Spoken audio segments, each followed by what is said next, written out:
Hello everyone, in this lecture we will discuss about type conversion and casting in Java. So let's start from practical session. I want to show you how to type conversion, automatic type conversion happen in Java. So let's start in practical session. Hello everyone, welcome to practical session. So in this program there are two variables. One variable has type integer type and second variable long type. So I want to sign b equal to a means it is automatic conversion because both are compatible and long type is larger than the int type. Let's run this program and I want to show you what is the output of this program. So go to cmd. So command prompt is open. Now I want to compile our program. Use Java C. It is a compiler. Java C demo int long dot java. Successfully executed. Now I want to run this program with Java interpreter. So this is the output of your program. Our program. So value of a and b are both are same because we assign the value of a to b. If the two types are compatible, then Java will perform the conversion automatically. You are seeing on screen, it is always possible to assign an int value to long variable. So Java's automatic conversion possible when one type of data is assigned to another type of variable, and automatic type conversion will take place if the two conditions are met. So let's see. First condition is that two types are compatible. Second is that destination type is larger than the source type. So when these two conditions are met, a widening conversion take place. So for example, the int type is always large enough to hold all byte value, so no explicit cast statement is required. So for conversion, the numeric types including integer and floating point types are compatible with each other. So in this program there are two variables a and b. A has a type int and b has a type byte. So we are trying to assign the value of a to b because both are incompatible and we are using a cast before the source type. Here we are using cast, and a cast is a simply an explicit type conversion because byte type is a smaller than the int type. So I want to run this program and I want to show the output of this program to you. So let's go to cmd. So this is the output of our program. Both values are shown 120. To create a conversion between two incompatible type, you must use a cast. A cast is simply an explicit type conversion. It has the general form you are seeing on screen. Target type value. Target type specify the desired type to convert the specified value to, like this fragment cast and int to byte. So in this program there are two variables a and b. A has type float and b has type int.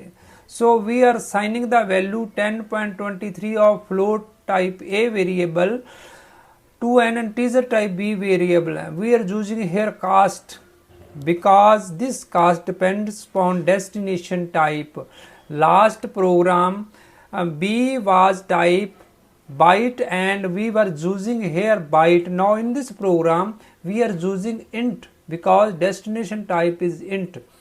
So the resulting value will be simply b10 because 0.23 will have been truncated. So I want to show the output of this program. Let's go to command prompt.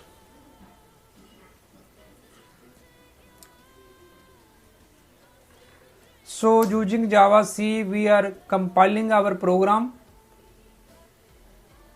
and compile successfully, and again we run with the help of Java interpreter.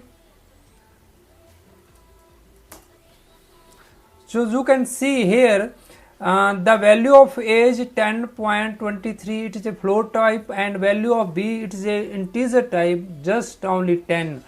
Seeing on screen, if the value 10.23 is assigned to an integer, the resulting value will simply be 10. The 0.23 will have been truncated. So in this program, demonstrate how each value in the expression gets promoted to match the second argument to each binary operator. Let's look closely. This statement, double result equal to f into b plus I divided by c minus d into s. So in the first sub expression, f into b, b is promoted to a float and the result of the sub expression is float. Next, in the sub expression, I divided by c is promoted to int and the result is of type int. Then in the d into s, the value of s is promoted to double and the type of the sub expression is double. Finally, these three intermediate values, float, int and double, are considered. So the outcome of float plus an int is a float. So then the resultant float minus the last double is promoted to double, which is the type for the final result of expression. The final result of expression will be in double. Okay, so let's check the output of this program. So let's go to command prompt. Let's run this with the help of Java interpreter. Okay, this is the result of our program. Java defines several type of promotion rule that apply to expression. They are as follows, like you are seeing on screen. All byte, short and char value are promoted to int, and if one operand is a long in expression, the whole expression is promoted to long. Next, if one operand is a float, the entire expression is promoted to float. If any of the operands are double, the result is double. So, hello everyone. Last lecture I had asked a question: is Java pure object-oriented programming language? The answer is Java has predefined primitive type data types, so which are not objects. So it means Java is not pure object-oriented programming language. So today's question is, what is auto-widening and explicit narrowing? So please give the answer in comment section, otherwise I will tell you in the next lecture.